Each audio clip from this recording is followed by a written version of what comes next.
Hi, Koriki. Uh, nice to see you.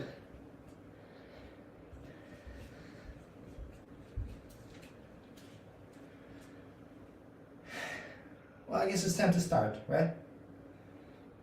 Give me a Nearly. second. Give me a second. I'm seeing someone else coming in. Hello, Shinji. Nice to see you.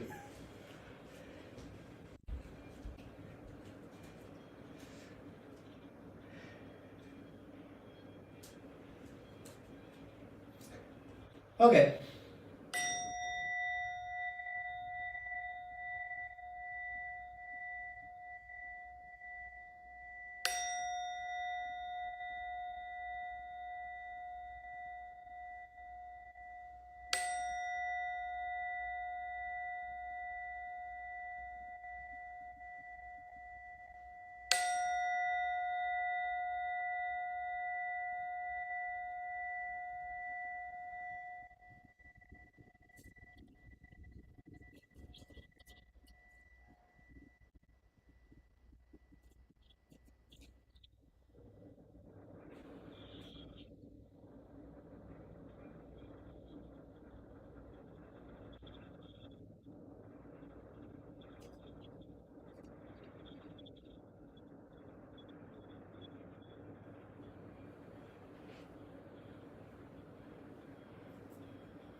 Uh, Hello, everyone.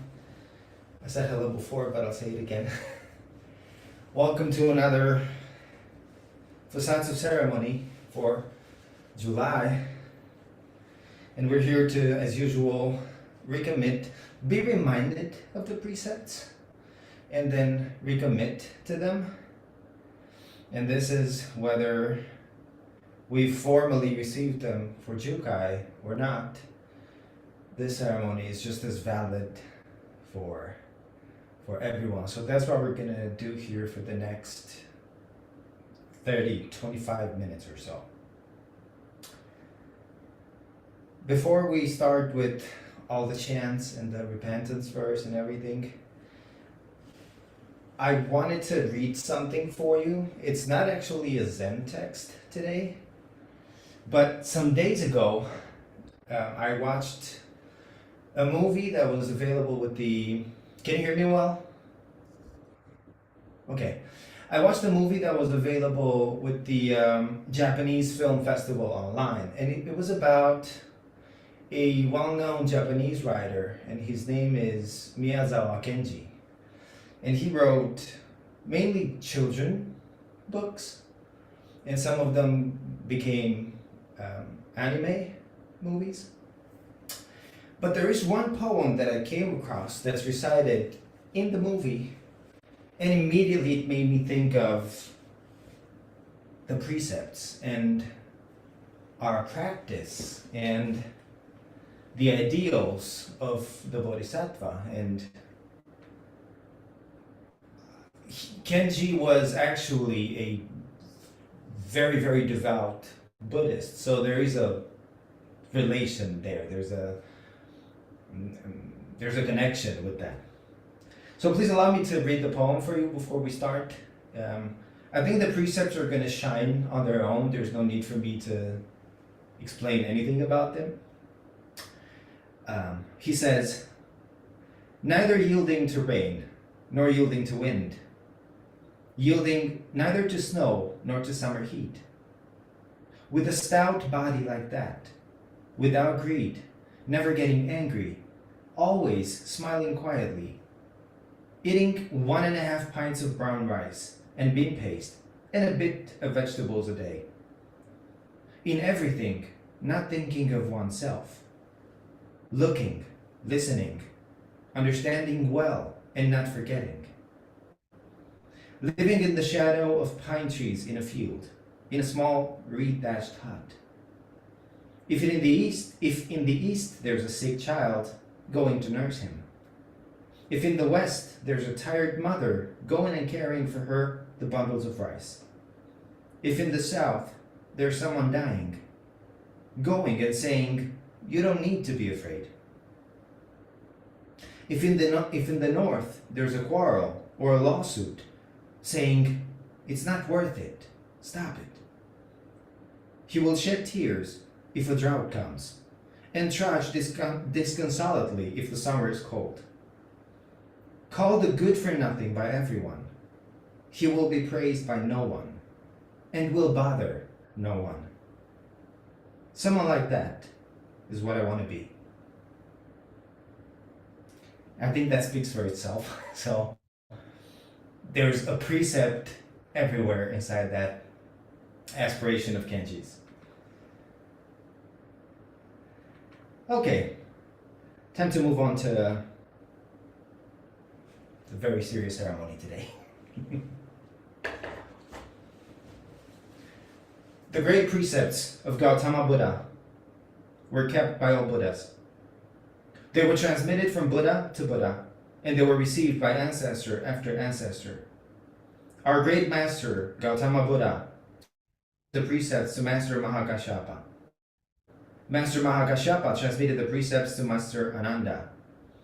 And the transmission of the precepts has continued in this way, passing from orthodox successor to orthodox successor in one line.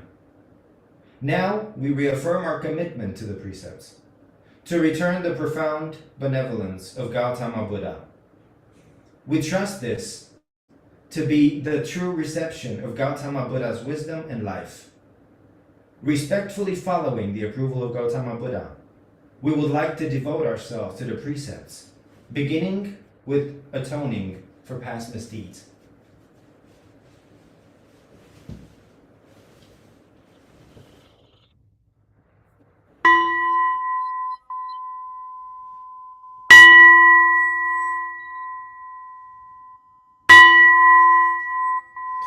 All harmful acts, words, and thoughts ever committed by me since of old, on account of beginningless greed, anger, and ignorance, born of my body, mouth, and mind, now I atone for them all. All harmful acts, words, and thoughts ever committed by me since of old, on account of beginningless greed, anger, and ignorance, born of my body, mouth, and mind, now I atone for them all.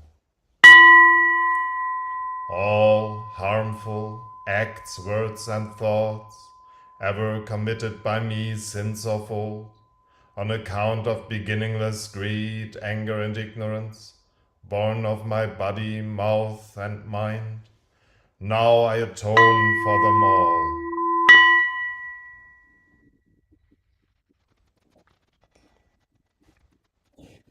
For this next part, if your body allows, you can do prostrations at the end of each name of the Buddha. Otherwise, feel free to just do a deep gasho, whatever your body or health allows. Just do it wholeheartedly.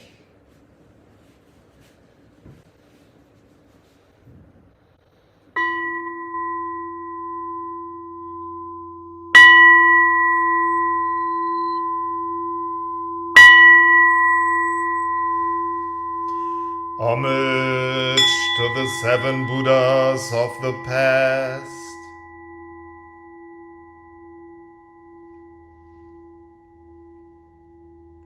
Homage to Shakyamuni Buddha, a person of this earth.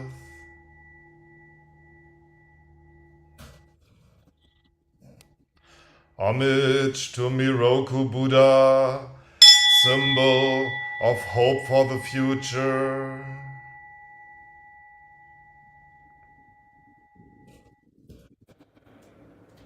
Homage to Monju Bodhisattva, symbol of great wisdom.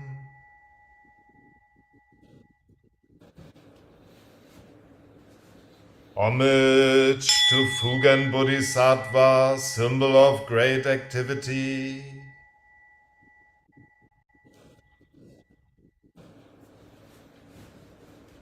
Homage to Kanzeon Bodhisattva, symbol of great compassion.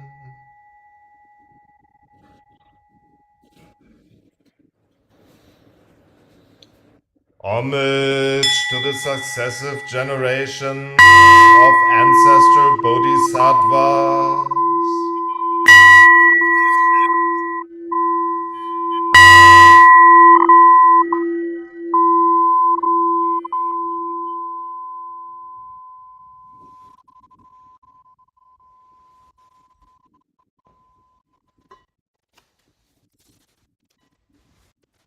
At this point, it's time for our purification, the symbolic purification part of our ceremony. So, if you brought water and a leaf, or like me, a tiny branch. By the way, this is the branch from last month. It has survived and thrived, so I guess in a year we're gonna have a tree here. It's gonna be the Treeleaf tree. Um, if you have your water and your leaf, all we're gonna do is sprinkle ourselves 3 times, because 3 is a special number always in Buddhism, the Buddha Dharma Sangha, and we're gonna purify ourselves symbolically of all of our failures to act based on the precepts in the month that has passed. So we're just gonna take our leaf and sprinkle ourselves 3 times.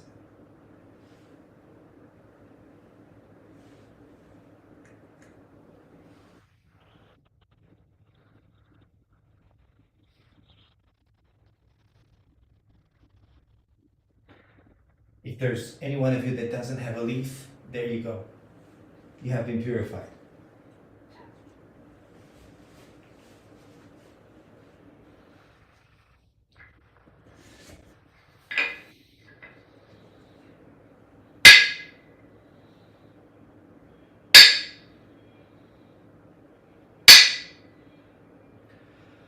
All you disciples of the Buddha, join your palms in reverence and listen wholeheartedly. I would like now to articulate the preface to the great precepts of the Buddhas. If the members of the assembly will quietly listen, and they know that they have done wrong, they will atone. If they atone, then they will be at ease. If they do not repent, their wrongdoing will grow more grievous. Those who have done wrong are silent. And because of their silence, you should know that they are all purified. Worthy monks, laymen, laywomen, and all the rest, listen well. In this difficult age, when the lifetime of the Buddha sometimes seems distant, you should revere the Pratimoksha. The Pratimoksha is none other than these precepts. When you observe these precepts, it is like darkness meeting with light.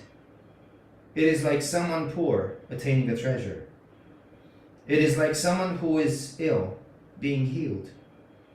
It is like a prisoner being released from his chains.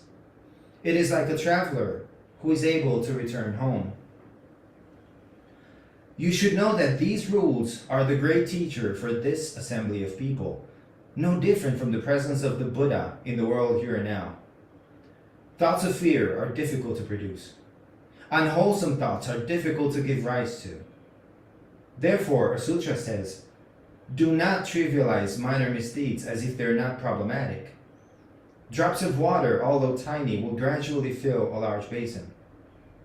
A single instant of wrongdoing can lead you to fall into a hell of uninterrupted suffering. Once you lose your human body, you may not get another one for 10,000 kalpas. Just as a galloping horse, one's physical strength will not remain. The transience of human life goes beyond the mountains and seas. Even if something remains for the duration of one day, it will be quite difficult to hold on to it tomorrow. Members of the assembly should each energetically advance their own minds. Be careful not to be lazy, negligent, drowsy, or arbitrary. In the evening, you must gather your thoughts and focus them firmly on the three treasures. Don't take as being a waste of time the effort to deepen your repentance for those of later generations. Members of the assembly, each of you, in your own minds, should carefully rely on these precepts. Discipline yourselves in the practices that accord with the Buddha's teachings. And now together, let's reaffirm our commitments.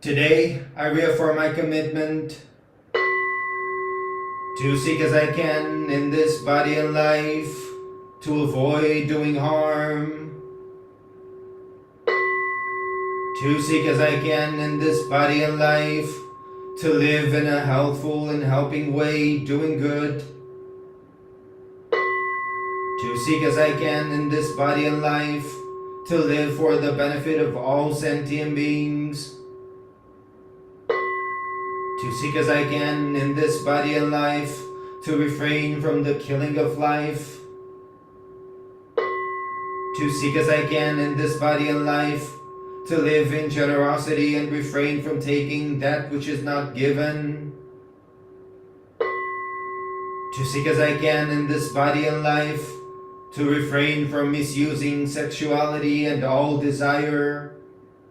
to seek as I can in this body and life, to refrain from false and malicious speech, to seek as I can in this body and life, to refrain from intoxication in its many forms, to seek as I can in this body and life, to refrain from unconstructively criticizing the errors and faults of others, to seek as I can in this body and life, to refrain from praising oneself and judging others, to seek as I can in this body and life, to refrain from stinginess in bestowing the Buddhist teachings and all precious things, to seek as I can in this body and life, to refrain from all anger,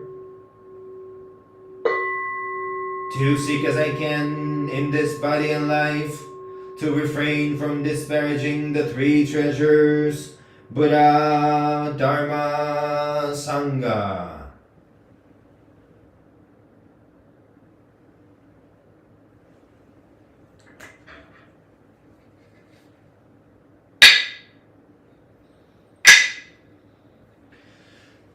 For this part, which is the verses of refuge, if you would like, at the end of each line there is a small bell hit. You can do a deep gasho or you can do a prostration, whatever your body allows and whatever you're able. Gote, give me 1 second. The orchestra is not behaving. Okay, thank you.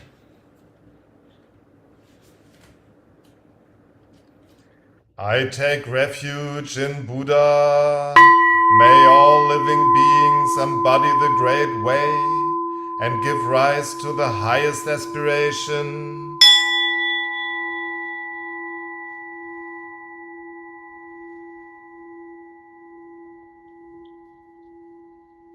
I take refuge in Dharma. May all living beings enter deeply into the sutras, that ocean of wisdom.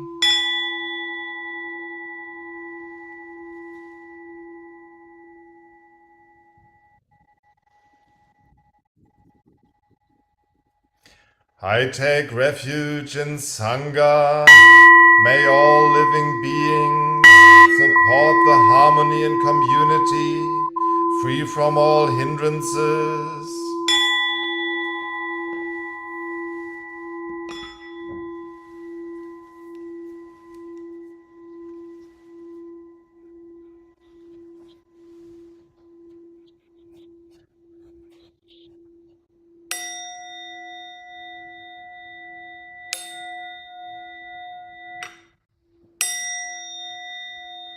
To save all sentient beings, though beings numberless. To transform all delusions, though delusions inexhaustible. To perceive reality, though reality is boundless. To attain the enlightened way, a way non-attainable. To save all sentient beings, though beings numberless. To transform all delusions, though delusions inexhaustible. To perceive reality, though reality is boundless. To attain the enlightened way, a way non-attainable. To save all sentient beings, though beings numberless. To transform all delusions, though delusions inexhaustible. To perceive reality, though reality is boundless. To attain the enlightened way, a way non-attainable.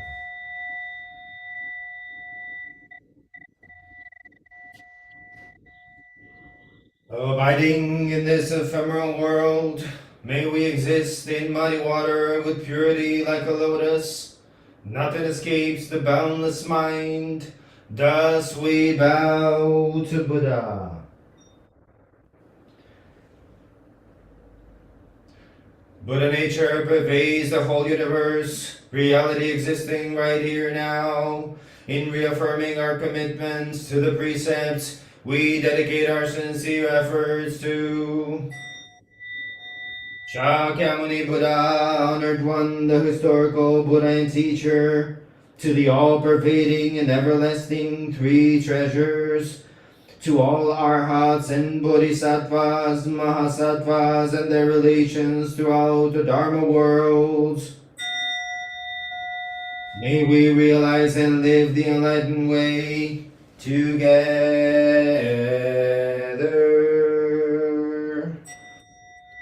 All Buddhas throughout space and time. All Bodhisattvas, Mahasattvas, Maha Prajna Paramita.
Thank you very much, everyone.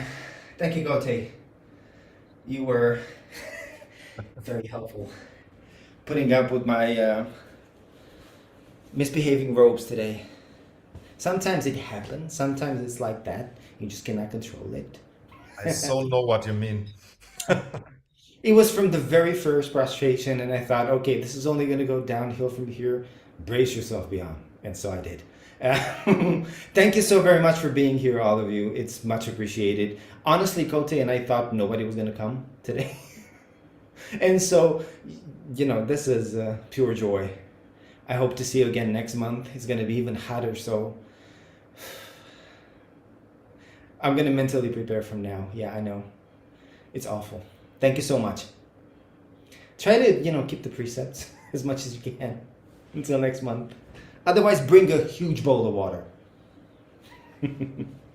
Bye. Have a good weekend.